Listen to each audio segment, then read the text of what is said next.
இப்போ பார்த்தோம்னா constant relation. இப்போ இந்த புள்ளி 1, புள்ளி 2, புள்ளி 3 எல்லாமே பாயிண்ட்ஸ் வந்து இங்கே என்னது, இந்த 3 பாயிண்ட்ஸுமே மூவபிளாக இருக்குது. புள்ளி இல்லை, பாயிண்ட்ஸ் மூவபிளாக இருக்குது. ஓகே, அப்போ நமக்கு டிஸ்பிளேஸ்மெண்ட் வந்து அப்போ வேணும். அப்போ வந்து என்ன பண்ணுறோம், நம்ம இந்த புள்ளியோட சென்டர்லேருந்து டிஸ்பிளேஸ்மெண்ட் நம்ம மெஷர் பண்ணுறோம். ஸோ இப்போ வந்து இது வந்து x1 அப்படின்னா இதை வந்து நம்ம என்னென்னு எடுத்துக்கலாம், இந்த டோட்டல் டிஸ்டன்ஸ் நீங்கள் வந்து x2ன்னு எடுத்துக்கிட்டிங்கன்னா ஓகே, அப்போ இதுலேருந்து இது வரைக்கும் நம்ம என்ன பண்ணுறோம், x3ன்னு எடுத்துக்கிறோம். Okay, so x3. ஸோ இப்போ இதுலேருந்து இது வரைக்கும் என்ன டிஸ்டன்ஸு, இதை வந்து நான் x4ன்னு வச்சுக்கிறேன்.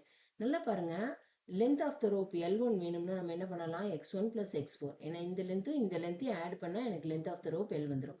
இந்த லென்த் வந்து கான்ஸ்டன்ட். அதே மாதிரி L2 வேணும்னா எனக்கு என்ன பண்ணணும், எனக்கு இந்த டிஸ்டன்ஸ் வேணும் இல்லையா.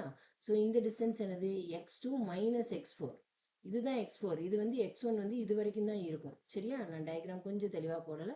ஸோ x1 வந்து எது வரைக்கும் இருக்கும், இது வரைக்கும் இருக்கும். நமக்கு x4 வரைக்கும் வேணும். x4 வரைக்கும் வேணும்னா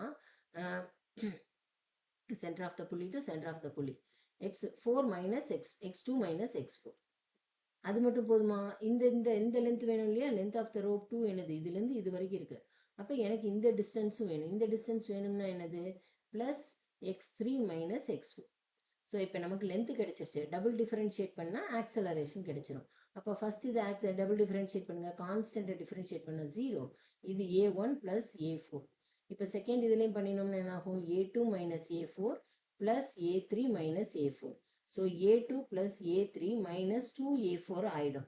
ஆனால் நமக்கு இந்த ஃபர்ஸ்ட் ஈக்குவேஷன்லேருந்து என்ன கிடைக்குது, a4 வந்து -a1. ஸோ அதை நான் சப்ஸ்டியூட் பண்ணினா a2 + a3 + 2a1 = 0. இதுதான் வந்து இதனுடைய ரிலேஷன். இதை பேஸ் பண்ணியே இப்போ நீங்கள் செகண்ட் கொஸ்டினை பார்த்தீங்கன்னா அதே மாதிரி தான் இருக்கும். ஓகேயா, ஸோ அந்த கொஸ்டின் என்னது, இப்போ பார்த்தோம்னா இந்த எபவ் ஃபிகரே தான். இப்போ வந்து வெலாசிட்டி இதே டயக்ராம் தான். ஓகே, இதுலேயே உங்களுக்கு வந்து வெலாசிட்டி வந்து கேட்டிருக்காங்க. அப்போ நான் டபுள் டிஃபரன்ஷியேட் பண்ணால் எனக்கு வெலாசிட்டி கிடைக்கும்னா, சிங்கிள் டிஃபரன்ஷியேட் பண்ணால் ஃபர்ஸ்ட் ஆர்டர் டெரிவேட்டிவ் பண்ணால் எனக்கு என்ன கிடைக்கும், டபுள் டிஃபரன்ஷியேஷனில் ஆக்சலரேஷன் கிடைக்கும்னா, single differentiation rate of change of displacement எனக்கு வெலாசிட்டி கிடைக்கும். அப்போ நான் என்ன பண்ணலாம், அதே ஈக்குவேஷனை எடுத்துக்கலாம். L1 = x1 + x4. அப்போ வந்து 0 = v1 + v4.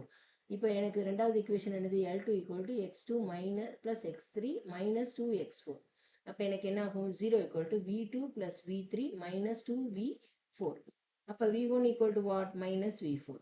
இப்போ நம்ம இதை இங்கே எழுதினோம்னா v2 + v3 + 2v1 = 0. சரியா, ஸோ இதுதான் வந்து இதுக்கு உண்டான ஆன்சர். புரிஞ்சுதா?